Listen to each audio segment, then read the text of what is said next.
В Рио глава республики Сергей Миняйло принял участие в праздновании Дня астинского языка. Традиционно праздничные мероприятия начались с возложения цветов к памятнику Коста Ахитагурова в пантеоне Астинской церкви.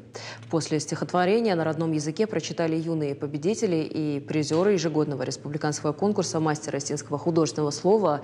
Сергей Миняйло обратился с приветственным словом к участникам мероприятия. Арханам Илонах Даун, Ирон культурой. Арханам Нержак, Арханам Неждау на культура.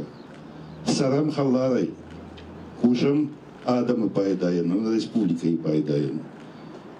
Нахикба Фанда, вот Тартар Фидар Амарашухта Канзани Ирштон Маневжак. Автомай Абон Баракбону, Баракбону Хважахтавант, на Сарамбон Пироводом Абужнак. Также глава республики побывал в Аланской гимназии. Там школьную программу изучают на астинском языке. Учебное заведение открылось более 3 лет назад на базе городской школы номер 1. Сергею Миняйло рассказали об учебном процессе. Руководитель региона посетил хореографическую студию, пищеблок и столовую, осмотрел общежитие интерната. Сергей Миняйло поздравил педагогов и учащихся с праздником.